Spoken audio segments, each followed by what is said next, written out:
Hello. Hello. Hi. Can you hear me? Perfect. Can you hear Great. me? Yeah, yeah. Everything is so. It's okay. So, how are you doing? Ah, well, fascinating times. Yeah, probably staying at home, not for like not one day, but probably several days in a row already.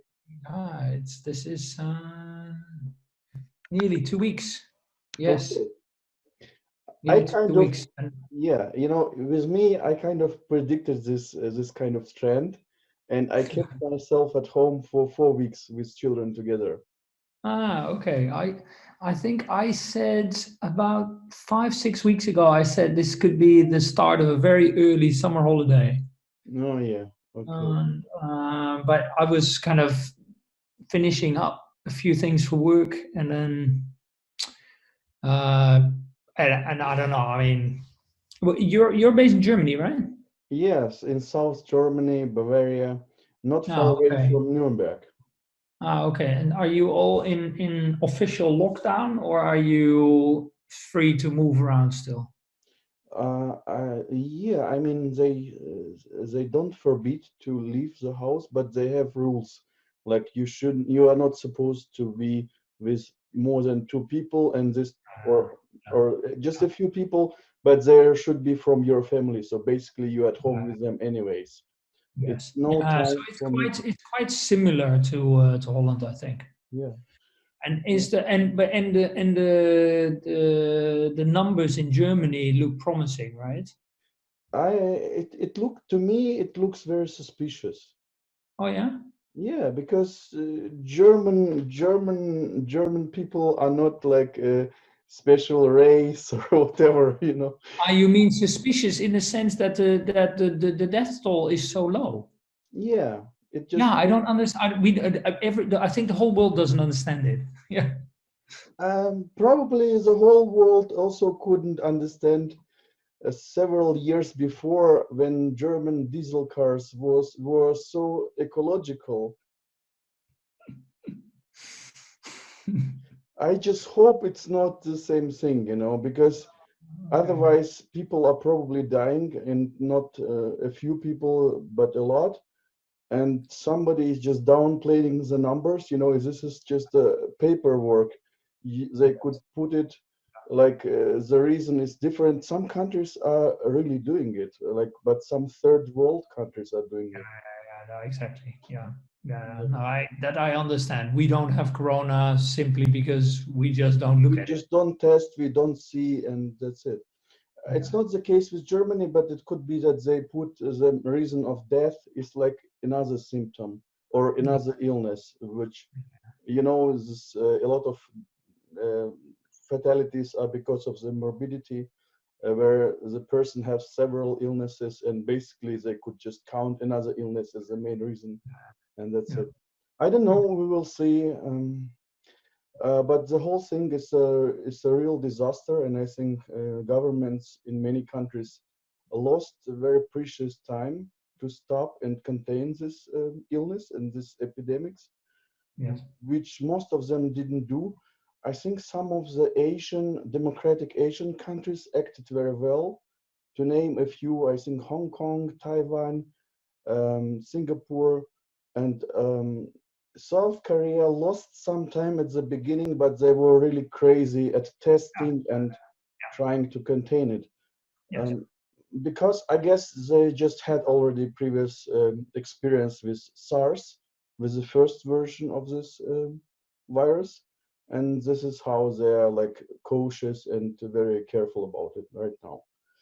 And we didn't know anything like this before. I mean, in our generation, nothing like this have happened. Um, No, and I think SARS was our disadvantage, um, because we learned from SARS that if they contain it over there, then we won't get it.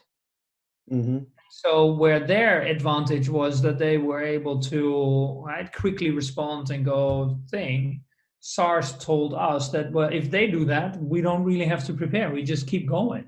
Yeah. And even in the face of the first cases coming here, that I mean that should have raised the alarm bells here much earlier, and we should have. I mean, basically, what you see is a breakdown of our fully optimized world, which is okay.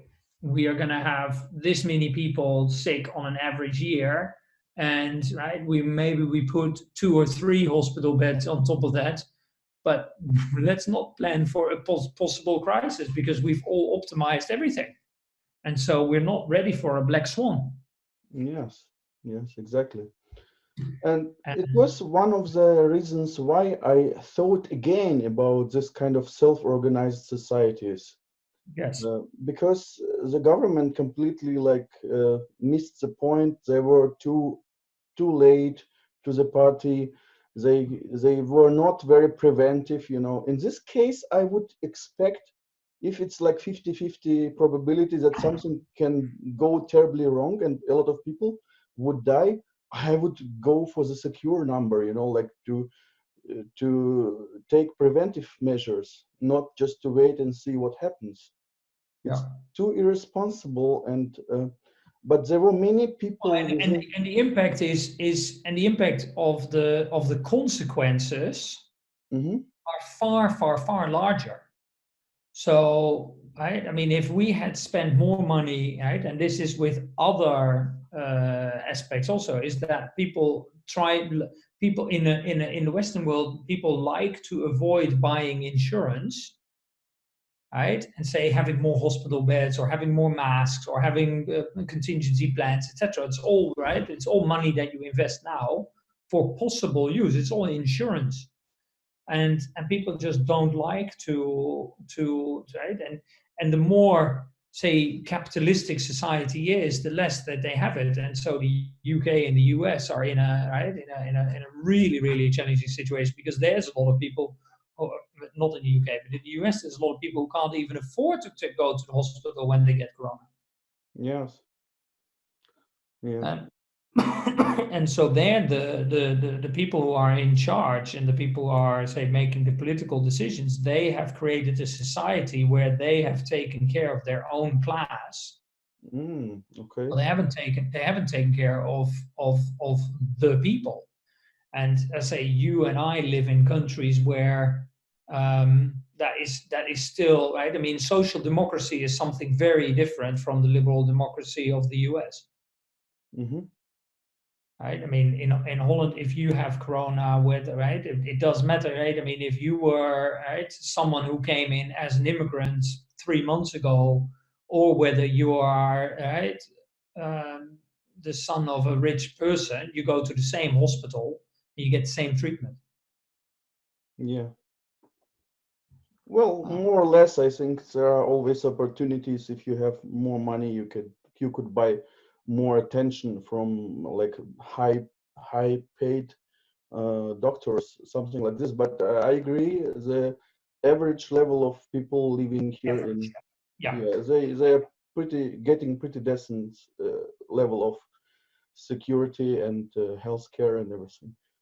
yeah. So yeah, interesting. By the way, my name is Karen. I completely forgot to introduce myself. Can you spell your name? I kind of was wondering how to spell it. No, not Spell to it or spell, but pronounce to it. pronounce. Yeah. So my name is Iman. Iman. Okay. Yes, it's an old Dutch name actually. Okay. Okay. Whereas of course, it's an Arab name also, mostly female Arab name. Okay. But yeah, no, it's Yeah. an By old. the way, my name is also pretty frequently being Also a female name. Yeah, as Karen is also like, I think, French female name, something like this. yeah. No, So. in Holland also, Oh yeah. but it's mostly Karen with an I, not with an E. Okay, got it. Okay. Yeah, Yeah. yeah, Yeah, so basically I'm just a technical guy doing plenty of stuff, and this crowd systems and in the technology, but also in the society, were always I was very excited about these things. And I think it's just a matter of time until the crowd or the people will regain. the power, so to say. Yeah. But I think we could, maybe some people could speed it up, because there are too many disadvantages of this kind of hierarchical systems, which are so old school, like coming from, they are like centuries old. Before it, you couldn't do anything in a different way. Now there are opportunities. Yeah, exactly. But let's get back Yeah. to you. Yeah. Can you just No, introduce yourself? that's I mean that's exactly what my starting point was, is that the whole concept of democracy is the people rule, but hey, we couldn't all be busy with with public policy all the time, and so let's get right and so our proxy was choosing representatives. Mm-hmm. Right? We choose our politicians and they represent us, and then they make decisions, right? And then you've had the original Montesquieu, right, trias politica of an executive, a legislative, and a judiciary. Yes. Over time, in varying degrees, the legislative and the executive have almost merged. Right. So I think in Germany, not very different from Holland, is where the executive power is basically also the power that say the ministers, they head the departments, and the departments is where policy is developed. The Mm-hmm. legislative arm, say Parliament, Reichstag in your case, Mm-hmm. they only check, but they don't write any policies. They don't develop any policies. Whereas the original was, there's a separation between the representatives of the people should actually develop policy. They come up with laws, rules, and regulations, and the executive are the ones that implement those and uphold those. And so, and then the judiciary, right, is the check and the balance between all of that. And I think in the most of the Western world, the judiciary is the branch of government that is the least under threat. Mm-hmm. There's a lot you can say about it. There's populists that say the judiciary, but overall, say in business, people still have quite a lot of faith in the judiciary. Mm-hmm. The faith in the executive and legislative branch of government has eroded invariably, and there's quite a lot of evidence that policy, right? And if you read that in the book, right? I mean, the first chapter is why is democracy at the end of its life cycle? Is that in a broad stroke, the people we have asked to represent us are really not representing us. Absolutely. Right? Yeah. And there's quite some scientific evidence for that, which I didn't know until I started writing the book and researching it, is that basically, right, policy gets determined by a very small group of people. And so whatever the large public thinks about a certain policy decision doesn't really matter that much, because it's the lobby, big business, or I mean rich individuals, right? I mean, but there's a lobby in every country that basically determines what politicians will vote for. That's because politicians want to have bigger jobs. That's big, right? They want jobs once they get out of politics. Right? And there's a lot of um, and then they keep on coming back and say like, oh yeah, we need to involve the public, but right, that doesn't mean much more than, well, we just engage in a conversation, but we're still going to do whatever we think is the best thing to do. Well, I think at this point, whenever somebody is saying we have to involve public or people, it already means that they're pretty much detached from the public and people. Yeah, no, exactly, right. And I think a lot of politicians actually are aware that they are detached, but they also don't know how to solve it, because um, they are also aware that, say, the people in parliament, they don't really have very much power at all. Mm-hmm. Right? Policy gets determined by a very small group of people, right, in departments, right, with very little democratic clout. Mm-hmm.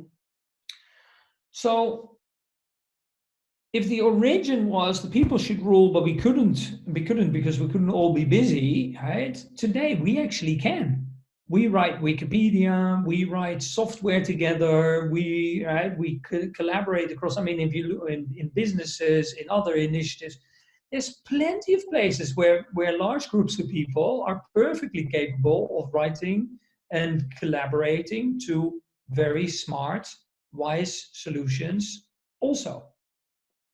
Now, what you then see happening is that some people said, hey, we could bring this to democracy also, is that they start by developing an app. They develop a tech solution. They say, yeah, we'll just do, right? We just, right.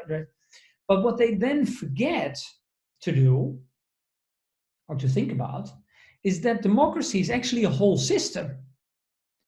It has people with roles, right? So there's the executive, the legislative, right? And there's ministers, there's right. People have different roles in the democratic system, and democracy has a whole process from here's an idea, so now let's shape a law, let's create a rule. This is how we're going to write that up. Here's how we're going to vote on that. Here's how it's going to be implemented. Here's how we create budget for this, right? I mean, there's an entire process.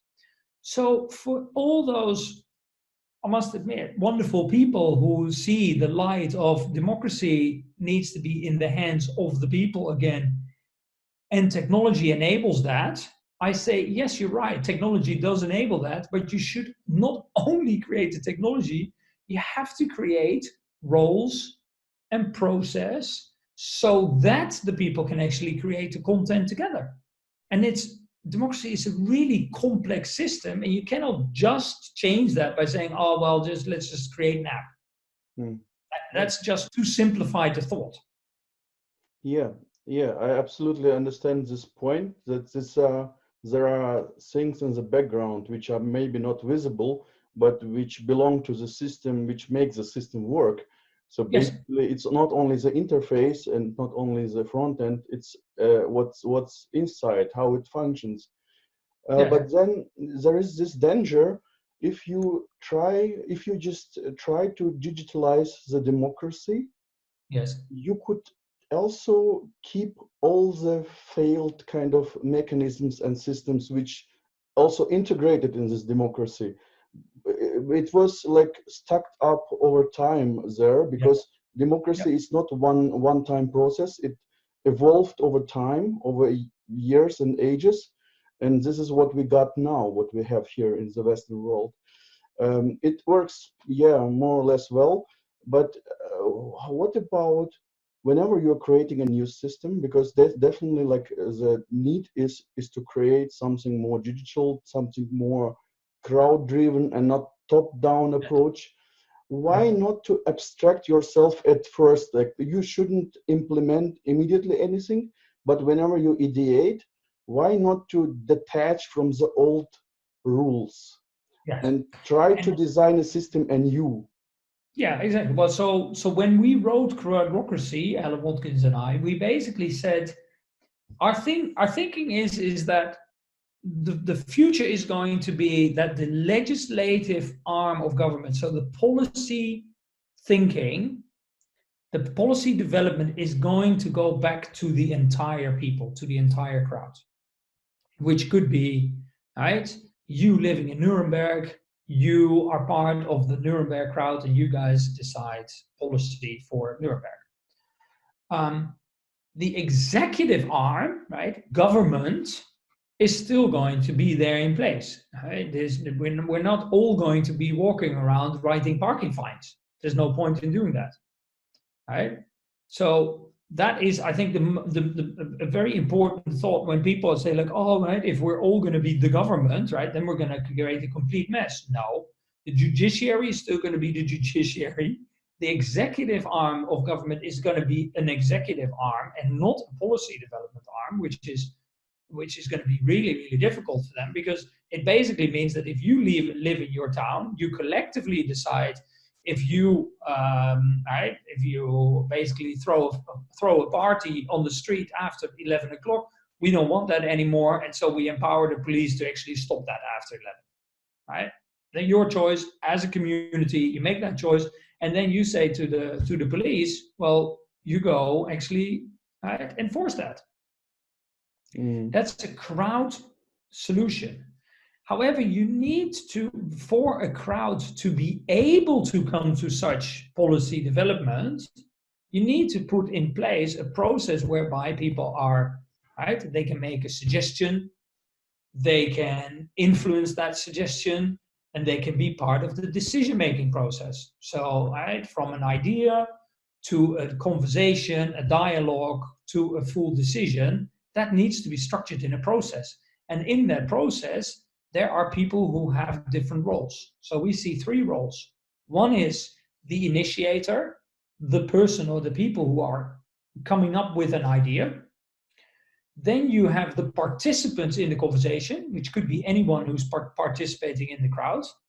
And then there is what we call the guardian. The guardian is an independent facilitator to the process who is basically only looking after the integrity of the process. So if someone goes completely in an opposite direction to the agreed principles, then hang on, right? There's kind of like he's like the referee of the process. Okay. Interesting.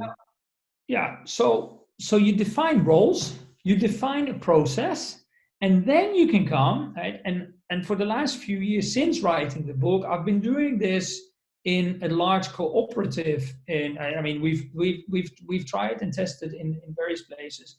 We've done a live version of this last 3 years in the Flower Cooperative in Holland, where there's 4,000 members of this huge cooperative.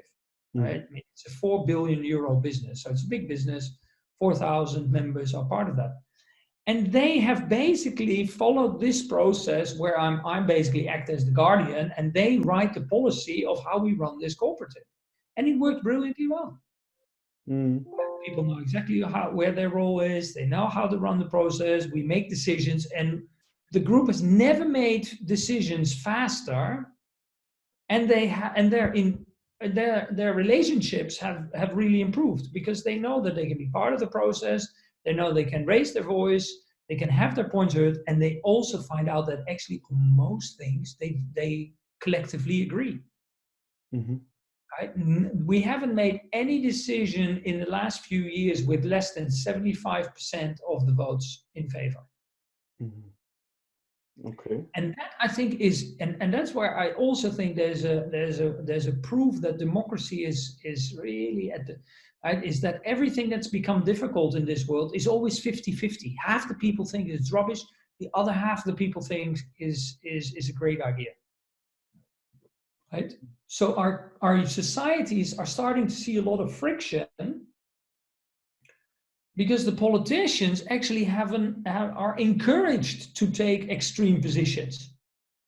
Whereas if you as a crowd work towards solving a problem, like for instance the coronavirus, we very quickly find out that there's no point in being opposing, right? I mean, we have a collective interest in fighting this virus, fighting this problem, and we have a collective incentive to protect our economy as much as possible. There's no we will quickly find alignment in our objectives as a crowd. Given that you are provided with objective information, and I think this is really important. Yeah, that is it. Fake news is a spinner in the wheel. I agree. The interesting bit, if you read there's a method, right? I mean, you're a tech guy. There's a mathematical interesting thing with wisdom of the crowd, is that fake information cancels itself out if the group is large enough. Okay. It's just like negatives cancel each other out in a mathematical calculation. In software, they have this paradox, especially with open source software. Once a project gets enough of eyeballs, all bugs kind of diminish and disappear. And that's exactly, so you get extreme viewpoints based on very wrong information, but they kind of they cancel each other out. And I've seen this work in practice also for the last few years, is that the people who take extreme positions, they very quickly actually kind of but not if there's only 4 or 5 participants, right? Then they have a strong voice. But if there's 400 or 500 participants in the conversation, right, policy making actually becomes a bit boring, because people agree, yeah, okay, let's do it this way. This is the reasonable way to go. This is right. So, but I completely agree that currently, right? I mean, if you transpose the today's world with all the inputs of like, yeah, you got to do this, you got to, and all this lobbying, right? But there's been enough evidence of, if they give policy decisions to hardcore Democrats and hardcore Republicans, they come back with 95% of the same answers to the same policy problems. Yeah, because I think most of the people are sane creatures, and if they have all the pros and cons, I think most of the people are adult enough to take adult decisions. Yeah, and the interesting thing of crowd wisdom is that it is not about the sane individual, it is about the sanity of the entire group. Mm-hmm. Okay. So the wisdom is what is our collective, right? So you hold a part of the truth, I hold a part of the truth, and we just need to make sure that we combine those truths together to a collective truth. Now, crowds can also be very dangerous. Mm-hmm. Right? We know that from history, and we see that today also, is that if a crowd becomes an aggressive herd, so you got to have a few principles in place for crowd wisdom to work. And that means, right, that people need to be able to independently participate in the process. And people should have, right, I mean, they should have, right, the people nearest to a problem should be able to participate. And we should really have the experts in the room also. Mm-hmm. So a lot of people who have read Crowdocracy come back and say, like, oh, well, yeah, you're basically handing the power to the dumb people. I say, no, I'm not handing the power to dumb people at all. I'm just saying that a crowd becomes wiser if there's a diverse view, if there's diversity of views. And so you need to have the experts, together with the laymen, become actually smarter as a group. Yeah. And there's lots of evidence that actually works. Mm-hmm. Because otherwise you get kind of like groupthink, right? So as you say, right, if you have enough eyeballs on a project, right, you get enough people who don't know so much about it, right? If you just have the 5, 6 absolute tech experts in the room, they tend to battle it out. Mm-hmm. Yeah, it's mostly the case. Yeah, very interesting. So are there any other very important parts of your concept where you are, as a co-author, wrote the book, and maybe you would like to articulate these important concepts, because if we will put it out, this video, for the people who will enter this kind of idea and concept, yeah, without maybe reading the book, they will really agree. No, sure. And I mean, I'm absolutely fine with that, right? The big leap of faith that people need to make is that we are collectively intelligent. That's the big leap of faith, right? Because we're not used to that. We're all trained by thinking that, right, if you're the smart kid in the class, then you should be the one who makes the decision. And then there's other people, certainly in this populist day and age, they like, well, we shouldn't really ask the smart kid in the class anymore, because the smart kid only looks after him or herself. Mm-hmm. So there's a huge leap of faith that we need to make, and to say we are collectively intelligent. Mm-hmm. And that means that the person who is today in charge should change his or her role from I am now in power and I'm therefore the one who makes I need to come up with the smart answer. The person in power should come up not with his or her answer, but should conduct a process to figure out what the crowd actually thinks. And because the world has become so complex, I think we actually need this. Mm-hmm. We are no longer individually intelligent enough to deal with the complexities of today's society. And so we, just like we need, say, right, the intelligence of computing, Mm-hmm. we also need our collective creativity. We need our collective thinking to come up with the solutions for the challenges that we face. Mm-hmm. And so in many ways, I look with a lot of compassion at politicians, because if you were to hand me their job individually, I couldn't do much better. It's not that simple. If you deal with so much complexity, so much information, so much people are looking at you, that you have to come up with the right answer. But if you say, okay, right, I am now leading this crowd, and collectively I am handing down a process that will inform us to make the right decisions. And if, say, 70% of the group says we should take this direction, then you have a good answer, right? You probably have the wisest answer, but you also have a far larger legitimacy for the answer that you've come up with. Mm-hmm. Because people say, hey, I was part of that process. So if we now decide that we're going to have a lockdown, right? Let's say that collectively, right, in a very quick process, we say, okay, we understand the risk. This is what let's do a lockdown. If 70% of the people have come up with that solution, and then say, okay, yes, we do a lockdown, but we'll also do a big bailout, right? And we need to shape that bailout so that we can.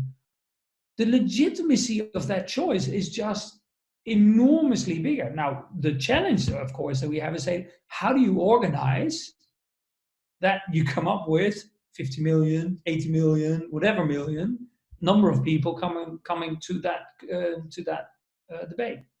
I think Especially when every single day, like a lot of people are dying, and you have to make a quick decision. exactly. I completely agree. And so in many ways, right, this is where does legislative policy, right, and where is this executive, right? I mean, basically, today's decisions are in the hands of the executive powers of government, and I think that is actually a good, and that is mostly a good decision.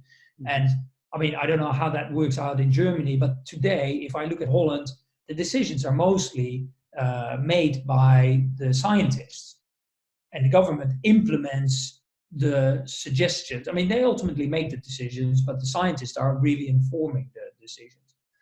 But if you look at a larger say a larger problem that is not, say, so straight in your face as today's crisis, where if you're looking at, for instance, at say climate change, I am 100% convinced that collectively as a society, we will not have an enormous amount. If we ask the whole Dutch population to come up with a plan to fix our part of climate change, we will quite rapidly come up with a plan that fixes the problem and that has a lot of legitimacy, that fixes our part of the problem and has a lot of legitimacy among the crowd ourselves, because we've come up with it.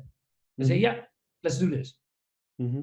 Yeah, absolutely. Because it just makes sense. Otherwise, it's our planet. This is we who are living here and breathing this air and drinking this water, and these are our children who will be getting it from us. So exactly, right? And we won't come up with no-brainer, but the politicians and the society at large still cannot come up with a viable solution here. No, exactly, because special interests are so organized that they, I mean, if let's say right, a climate change denier wants to influence, today you only need to convince, say, a handful of politicians with a lot of power, right? If you want to influence the entire crowd of a nation, that's a lot of work, huh? Yeah. As of now, yes, but I don't know. Let's see in the future. I don't think that whenever you need an answer from the crowd, then you have to take like months and months of voting process and everything. we have this kind of votings going on locally. In Switzerland, they also had a voting for Ah, about minimal salary, if it should be provided to everyone. They yes. voted no, but it took them like, I don't know, probably several months to collect the votes, because this whole voting mechanism is an Yeah, old. I know exactly, but that's exactly where I see all these initiatives go wrong because they don't put in place a good technology combined with a good process, combined with good roles. Because the I, you don't get to a better answer in 2 years' time than in 2 months' time. Right? 2 days is probably too short, but 2 years is way too long. Mhm, There's I, my experience over the last few years is that with about 1,000 participants, we we were much faster. mhm, We could solve pretty much every complex problem that we had within 3-4 months time. mhm, And that is also because when people start to feel empowered, then actually they start to take things a lot more seriously. They start to participate and they start to say to other people who criticize and say, hey, you want to criticize them, you better participate because this is when we're actually working on this. mhm, So um, it will take an enormous amount of time before the entire society, before democracy gets replaced by a crowdocracy. I see that also. Right? There's a good chance I won't. But that doesn't mean that we cannot have experiments or short pieces of more condensed processes on important subjects in the short term already. mhm, There's nothing holding us back to say, okay, in this community we want to be able to take this subject and actually come to a conclusion on that. mhm. Right? And you see a number of politicians in the world who actually say, well, I'm going to run for parliament and I'm going to run kind of these processes and then I'm going to just represent the view of my constituents. I only hope that it will not take as long as you predict, because I want to see it still in my lifetime and enjoy this kind of system. Okay, well, And that's my I'm only happy to hear that, but I'm not. I mean, I, I'm not the only person who's come up in the world with a plan like this. I think our contribution has been is that we have said, okay, here are a number of these ideas, and if you were to describe it as a whole system, this is how we could think it. This is how we think it could work. Right Mhm, now, what we have today is we don't really have the technology. There's been 17 PhD at the University of Eindhoven who built a beta version of a crowdocracy platform, and we haven't yet progressed that to a full version. But this is an open source thing. I can send you the link right to the software, and if there's a group of people who would like to turn it into a working version, because today there's literally hundreds of apps and computer programs out there that basically offer um, citizen participation in one way or another.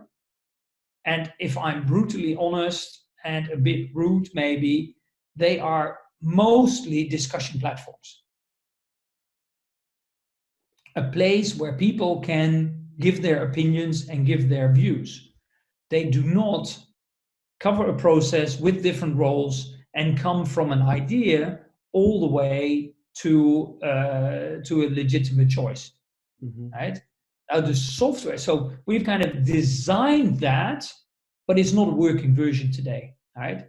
I mean, my real dream and hope, and that's why I also jumped on the opportunity when you reached out to me, is that there's going to be a group of tech people out there who like the idea and say, okay, let's try to turn a beta version or try to turn the ideas actually into a working version, right? That is not a commercial model, right? Because I don't believe that this should ever be, right? I mean, I'm dead against trying to commercialize this idea, but that could work and offer communities, groups, an opportunity to say, okay, well, we are collectively going to make decisions and we're going to use and play with this system. Mm-hmm. And then it could potentially scale very quickly. Mm-hmm. Right? Yeah. But people need to see it people need to see it right in front of their face that it works. People need to experience it, because also in the places where I've been participating of the last few years, the initial reaction of people is like, well, this is going to be complete total chaos. I say, trust me, right? It's not going to be chaos. Trust me, it's not. It's not going to be chaos. And then afterwards they say, this is great. We loved it. Yeah, so I think there are generally two possible scenarios how it could evolve. One would be it's a slow evolvement of this whole process, slow digital transformation of politics, of the society, using different apps, tools. Whenever they come together, at some point you will have a digital society. Another thing is, and I think it's even more probable, that some big bang could happen. And as an example, I would name here blockchain. And Yeah. Bitcoin Yeah. is a forerunner of blockchain.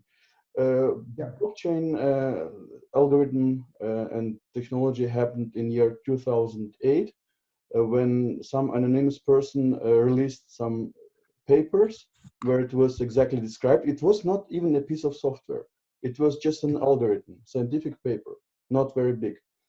And but the reason what caused this release of this paper was the financial and economic crisis of 2008, Yes. which, in my opinion, and in opinion of many other people, has revealed this whole sickness of the financial system. Yes, I agree. Yeah. So basically, we should all wait, if it's not already happened, until this kind of big bang would happen with the politics. And probably in different countries it will happen in different times, but it could be that all the countries would bang at the same time. And it looks very much at this pandemic, what is going on right now, where the governments, most of the majority of the governments, are acting too late, downplaying the threat, ignoring health, public health of people, versus economy, where they would prefer to run the economy further and neglect lives which will be lost every single day. Yeah.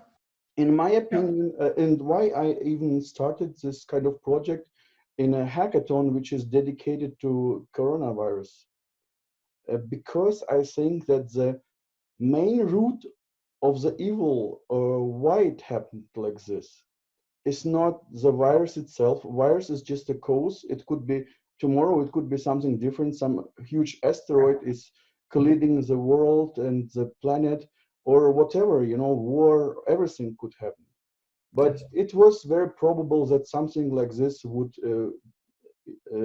cause the global tragedy, something like pandemic. And there are many people who said, many specialists who said, the pandemic is just a matter of time. It's not if it will happen or if it not will happen. No, absolutely. I mean, I lived in Asia in the SARS days, right? I mean, there was no reason that we could not be much better prepared than we have been. And whether you, right? I mean, we can now, right? We can be very sad about the loss of life, and we are, and we can also be very sad at the total collapse of our economic system, because this is incredibly painful for an enormous group of people, and it's going to cost us much, much, much more to rebound the economy than if we had taken much more precautions. And of course, in this time, when we're right in the middle of the crisis, there's no point in sitting here and criticizing our politicians, because we need them to fix the situation today. So that's why we want to trust them. If we today say we no longer trust our politicians, then we're going to have a real crisis. Right? I mean, as you see what happens in Brazil, that's a huge problem. The first place where the idea of crowdocracy, I think, came about was in Iceland after the financial crisis. Okay. That's where they invite, and that's where I got my inspiration from also, is where they basically said, we no longer have trust in our politicians, and we should rewrite the constitution, and we should let the entire population participate in that. That was the base. That was the base of the idea. And so, with many other initiatives across the world, but and I can't stress that enough.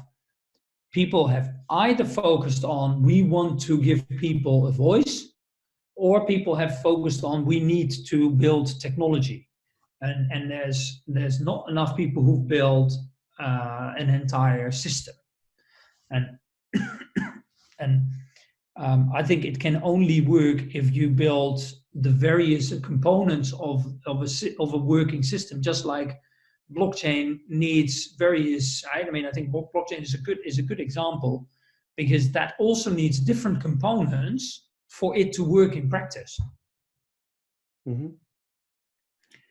And yeah, so I mean, I don't know what your thoughts are. Maybe we should sit on it for a while. But how do we actually bring a group together that is willing to say, let's create a really working version that can then be offered to communities, to towns. There's endless towns working on these things, but none of that really scales. And the reason it doesn't scale is for the reason I've just described. It's either technology or it's just a discussion platform, but it doesn't replace real decision making by a crowd. Well, I know once you mentioned discussion platforms, I think it's a kind of fair enough, because they kind of start with a discussion, because this is a very basic infrastructure which you have to bring some transparency between the peers. Because I can like almost 100% assure you, this software or this kind of framework will not be right from the very beginning. No, sure, you're absolutely right. You should iterate it and tune it as it goes, like very frequently. Yes. Because at the beginning it will probably will go very wrong, and maybe the concept will be not perfect as well. Basically, with blockchain, they had this algorithm, this paper, but after a couple of years they stuck because it was not scalable enough, the algorithm itself. And now they have to introduce some workarounds to make it work and to scale it further. So nothing is perfect, and you should be absolutely right. But it does. But in your mind, does it also start from a vision? It absolutely should start from a vision, and maybe not a fixed vision, but with kind of intention, with a vector where you want to land, where you want to end up. I like that. Yes. Yeah, and I think, I mean, if you read the book, I think on our first page we say this is for now our best attempt to write. We don't claim that this is the right answer. This is just where we are today. This is our best attempt to write where it could land in the future. And along the way, it's probably going to look very, very differently. But the fundamental underlying principle of the people collectively are capable and the right, I mean, it's the right thing to do, morally the right thing to do, to actually collectively make the decisions of how we want to govern and rule our society. I think that is a fundamental, I mean, people say like, well, this comes after democracy. I say, well, maybe it's the first real democracy. Yeah, absolutely. And why we kind of stick to this term democracy, it's an ancient term which probably meant something completely different or slightly the same what we have right now. And well, maybe because it's a kind of image for us for a fair society where everybody has a voice and everything. This is how I can understand. But in many cases, unfortunately, this word is abused even by the free world. And in reality, my voice counts once every 4 years for appointing one representatives in one branch of government. That's it. Yeah, absolutely. That's that's that's that's the power I have. And you cannot pretty much affect him in these 4 years in between. Basically, they wake up short before the next elections. They put some banners on the streets, Exactly. and this is how they And remind you. their biggest fear in life is that they actually don't get re-elected. Yeah, yeah. I think it's very almost tragical because it just shows how crooked this whole system is. And I know it firsthand because I used to be involved also in this kind of processes where I was elected and I saw all the other elected peers, and it was my impression, but I had this impression that they feel very elitarian about themselves. Not like all of them, but most of them. Yes. And especially the top ones, which are like they're leaders of the leaders. And I hesitate to use the word leader No, applies to it politicians or to this is kind a of elected place. people. Yeah, it is a place to go for power. Right? It's a place where powerful or power hungry people. Absolutely. What I wanted also to mention that there are also different kind of systems which also go in this direction. And one of them, for example, is meritocracy. It's Yeah. not necessarily applied to politics and the society in a whole, but yeah, I see it many times to be applied in companies, especially like startups or uh, down the top kind of structured companies. Um, and probably there are many other directions or movements like this. It only shows me that there is this striving within the people to get somewhere there, to get to this kind of society. But it's still the people in major way, they still couldn't figure out how a workable system, let's put it No, this way. the analogy that we've used is that basically we sit in a theater and we've put actors on the stage, and then they act out, right, a play, and we sit in the room, right, with media and as citizens, and we basically sit there and complain about how bad a job they're doing, right? Because that is kind of national sport almost everywhere in the democratic world. We all sit and we bitch about politicians, and rightfully so, right? Most of the times they actually, right, they don't do what we've asked them to do, and they don't do a good job, and there's a lot of things we can criticize about it. But we should turn the tables around, and we should basically look at each other and say the technology is here today, the principles we can establish, so right, we should actually run the show together. Mm-hmm. And Absolutely. that is a fundamental choice, but and I think at a deeper spiritual level is that it's much more comfortable for me to put someone else in charge and then criticize that person than to say I now have to trust my own judgment as well. Yeah. Because if I'm participating, I actually need to trust my own judgment also. It Yeah. forces me to think about things. Imagine a system if it would be designed in such a way so that whenever you see some problem which or that something is not being fixed as you wish, you would be empowered to get involved into it with like in no time. Exactly. Yeah. I think most of the people will stop right there. Yes. Because they just enjoy to criticize the things, but Exactly. They're never just never ready super to do happy. They're anything. super happy to be dependent individuals. Yeah. But then Yes. this is their problem. But I think there will be some people who will really go and fix this. And Yes. And you don't have to all participate. You just have to have the chance to participate. Right? I think a lot of people have criticized crowdocracy for like, yeah, but are people going to be too lazy? And I say, well, for the people who are going to be too lazy, the answer is, hey, mate, you could have participated. You didn't. but it's very different from,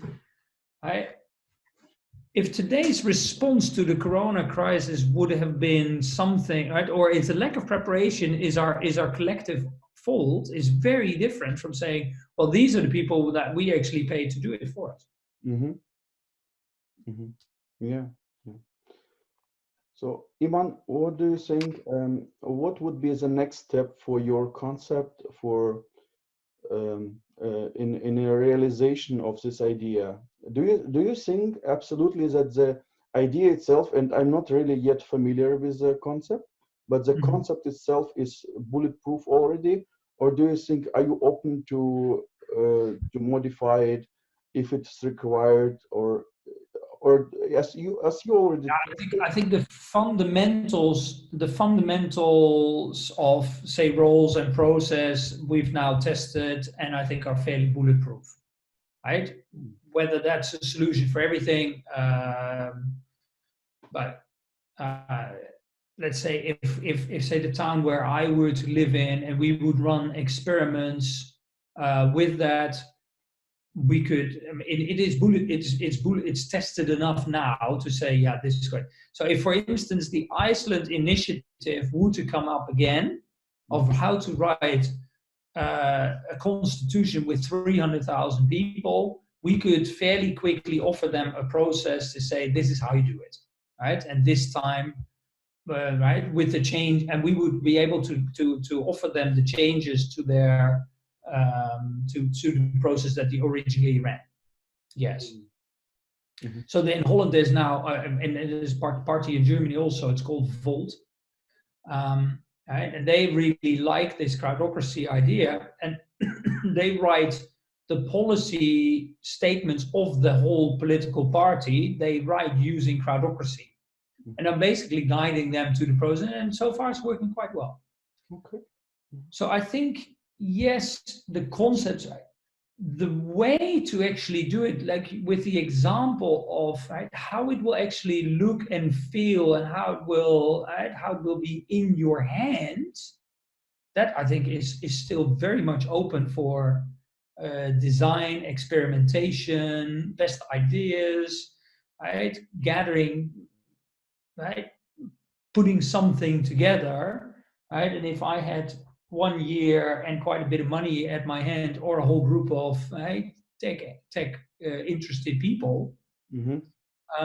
right, I think we could turn something together, and make something really exciting. Mm-hmm. So, do you have a big following of this concept? Because when did you write this book? We wrote this in 2016. Do we have a big following? We've got no. Have I spent much time creating a following? Also, no.